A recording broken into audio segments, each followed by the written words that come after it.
Shalom saudara-saudara yang dikasihi Tuhan. Orang-orang Kristen itu selalu dituduh menyembah Tuhan tiga, hanya karena mempercayai Trinitas atau Tritunggal. Ya. Orang-orang Islam selalu mengatakan orang Kristen menyembah Tuhan tiga, padahal orang Kristen sendiri tidak pernah merasa menyembah Tuhan tiga. Orang Kristen juga mempercayai bahwa Tuhan itu hanya satu, bukan tiga, tapi hanya satu. Ya. Memang kekristenan mempercayai bahwa Allah itu mempunyai tiga pribadi, Bapa, Anak, dan Roh Kudus. Tetapi satu hakikat, yaitu Allah. Dan bukan tiga Allah. Nah, oleh karena itu, saudara-saudara yang dikasihi Tuhan, kita akan mendengarkan penjelasan secara singkat dari Elia Miron. Kita saksikan bersama-sama.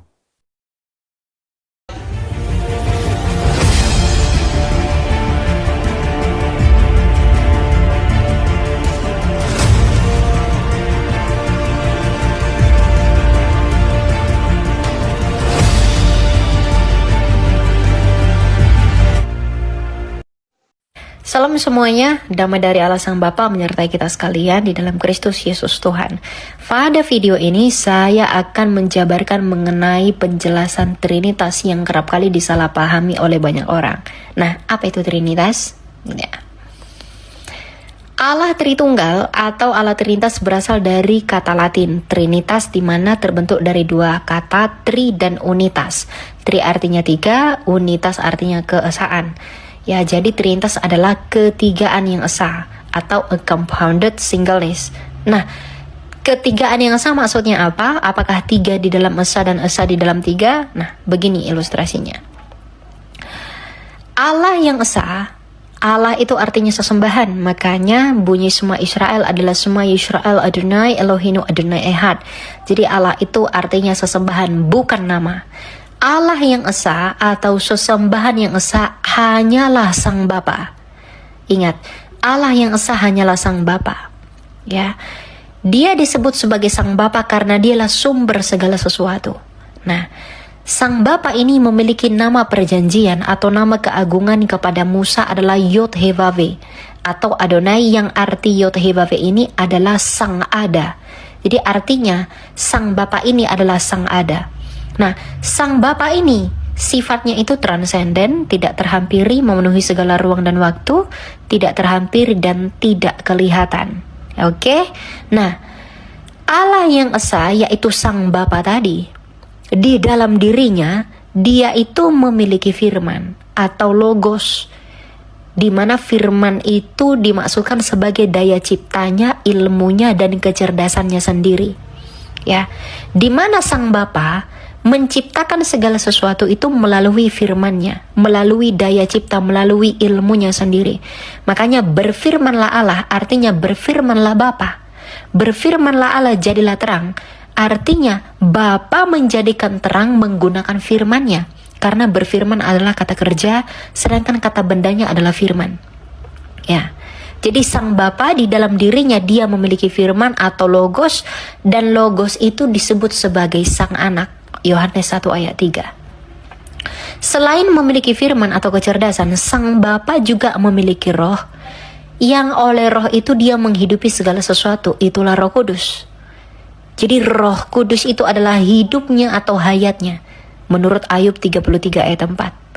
Jadi Sang Bapa dengan anak atau firman-Nya sendiri dan Roh Kudus, itulah Tritunggal atau Allah yang esa.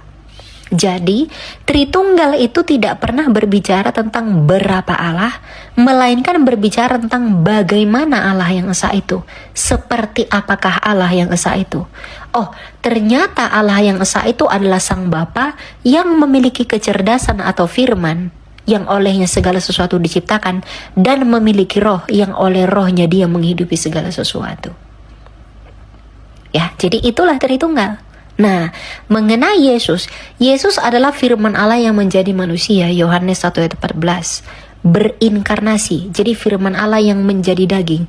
Inkarnasi itu berasal dari Yunani inkarni. In di dalam daging, karne itu in itu di dalam, karni itu adalah daging. Karnivora itu pemakan daging. Jadi inkarni itu di dalam daging.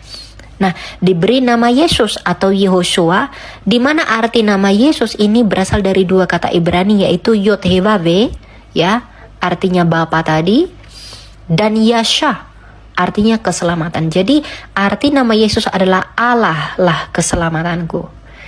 Yesus yang adalah firman Allah yang menjadi manusia ini, tentu di dalam dirinya dia memiliki dua kodrat. Yang pertama, dia adalah Allah karena dia keluar dari Allah Sang Bapa. Dan dia adalah manusia karena dia menambahkan kodrat kemanusiaan atau daging. Dan yang mati di kayu salib adalah kemanusiaannya, bukan kealahannya. Jadi hal ini sekaligus menjawab bahwa Tuhan atau Allah tidak pernah mati, tapi yang mati adalah kemanusiaannya. Nah, pertanyaan simpel yang sering diajukan, lalu kenapa Yesus tidak menyembah Bapa saja? Kenapa harus menyembah Yesus yang adalah firman-Nya Bapa? Kalau keimanan lain itu mengenal Tuhan mereka melalui firman Allah yang menjadi buku atau kitab, maka apa salahnya kita mengenal Sang Bapa melalui firman yang menjadi manusia? Iman lain tidak mungkin mengenal Tuhan mereka tanpa kitab suci mereka yang adalah firman yang menjadi manusia, firman yang menjadi buku. Maka kita pun sebagai orang Kristen mustahil mengenal Sang Bapa yang tak terhampiri dan tidak kelihatan dan transenden tanpa mengenal firman-Nya yang menjadi manusia. Tanpa melalui Yesus yang adalah firman-Nya Bapa. Jadi Yesus adalah firman hidup yang menyatakan siapa Bapa.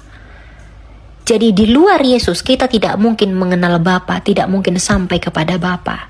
Dan menyembah Yesus artinya kita menyembah Bapa, karena Yesus adalah akal budinya Bapa sendiri.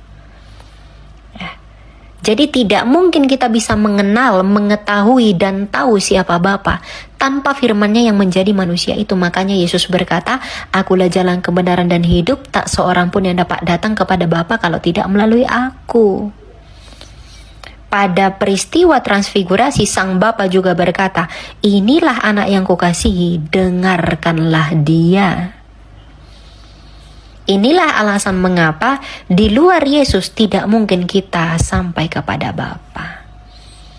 Sama seperti Anda, bagaimana mungkin saya bisa mengenal Anda tanpa firman-Mu yang menjadi suara di telinga saya?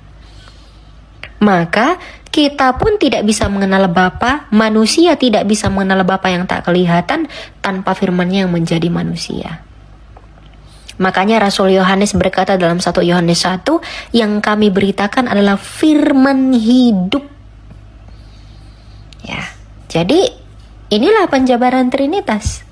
Dan itulah mengenai siapa Yesus yang sebenarnya. Ya, jadi tuduhan-tuduhan yang mengatakan kita sembah 3 Tuhan, banyak Tuhan, dan kita menuhankan manusia, itu tidak pernah terjadi. Itu hanyalah asumsi liar yang tidak bertanggung jawab, yang tidak pernah diimani kekristenan sejak semula. Ya, jadi saya pikir apa yang saya jelaskan ini semoga bisa membantu Anda dengan baik. Tuhan berkati. Bye.